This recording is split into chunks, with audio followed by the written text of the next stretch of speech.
السلام علیکم۔ انسانی زندگی میں کامیابی کے لیے دو چیزوں کی بڑی اہمیت ہوتی ہے۔ اس میں سے ایک چیز دعا ہے اور دوسری چیز پلاننگ ہے۔ دعا اس بات کا اظہار ہے کہ انسان اس حقیقت کو اچھی طرح سمجھتا ہے کہ اس کائنات میں جو بھی ہوتا ہے وہ دراصل خدا کی مرضی سے ہوتا ہے، اور یہ کہ بہرحال کوئی چیز اگر ایسی ہے جس میں خیر نہ بھی ہو تو اللہ تعالیٰ کی اس میں حکمت ضرور ہوتی ہے۔ چنانچہ بندہ مومن جب دعا مانگ لیتا ہے تو اس کے بعد اسے یقین ہو جاتا ہے کہ اس کے ساتھ زندگی میں جو کچھ ہوگا اب اچھا ہی ہوگا، اور اگر کچھ بظاہر اچھا نہ ہوا تو اللہ تعالیٰ کی حکمت کے تحت فیوچر میں کوئی خیر ضرور ہوگا، یا یہ کہ کسی بڑے شر سے وہ بچ گیا ہوگا۔ چھوٹی برائی آئی ہے لیکن کسی بڑے شر سے وہ بچ جائے گا، اور یہ گویا کہ اس بات کا اظہار ہے کہ میں نے اپنا معاملہ اللہ کے سپرد کر دیا، اپنا مسئلہ اللہ کو بتا دیا، اور وہ میرا رب سن بھی رہا ہے، رحیم بھی ہے، کریم بھی ہے، اور اس کے ہاتھ میں سب کچھ ہے۔ اس کے بعد بندہ مومن خاموش نہیں بیٹھ جاتا، یعنی دعا کرنے کے بعد بندہ مومن آگے بڑھتا ہے، اور عمل کرنے سے پہلے، ظاہر ہے کہ اسے عمل کرنا چاہیے لیکن عمل کرنے سے پہلے وہ پلاننگ کرتا ہے۔ دوسری چیز جس کی طرف میں نے توجہ دلائی ہے وہ پلاننگ ہے۔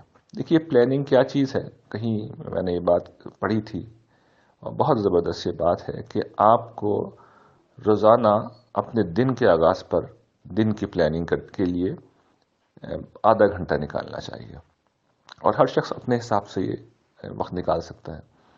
اور ہفتے میں ایک دن نکالنا چاہیے، ایک دن چلیے زیادہ لگے تو ایک گھنٹہ کر لیجئے، اور مہینے میں ایک دن نکالنا چاہیے۔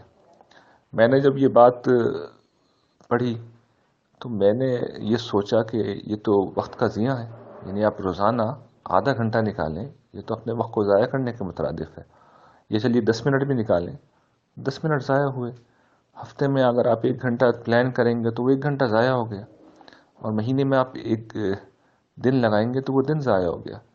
لیکن یہ بات میں آپ کو پورے یقین سے بتا رہا ہوں کہ اگر آپ اپنی صبح کے آغاز پر 10 منٹ پلاننگ میں ضائع نہیں کریں گے، ہفتے میں ایک دن ضائع نہیں کریں گے، یا مہینے میں ایک دن ضائع نہیں کریں گے، تو میں بالیقین آپ کو بتاتا ہوں کہ وہ دن ضائع ہوگا، وہ ہفتہ ضائع ہوگا، اور وہ مہینہ ضائع ہوگا، اور آخرکار پوری زندگی ضائع ہو جائے گی۔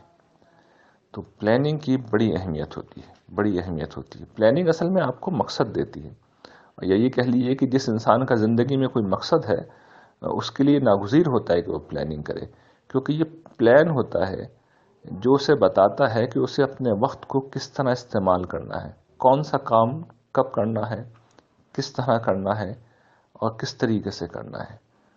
تو یہ چیز جب کر لی جاتی ہے تو دیکھیے زندگی میں بہت سی آسانیاں پیدا ہو جاتی ہیں، ہم اپنے مقصد کو بڑی آسانی سے حاصل کر لیتے ہیں۔ ورنہ کچھ نہیں ہوگا کہ یہی ہوگا کہ ہم اپنی زندگی کا جو سب سے بڑا ایسٹ ہے اپنا وقت ہے اسے ضائع کر دیں گے۔ تو جو شخص اپنی زندگی میں کوئی مقصد رکھتا ہے اس کے لیے ضروری ہے کہ وہ دعا بھی کرے اور پلاننگ بھی کرے۔ اللہ تعالیٰ آپ لوگوں کو خوش رکھے اور اپنے فضل و کرم سے نوازے۔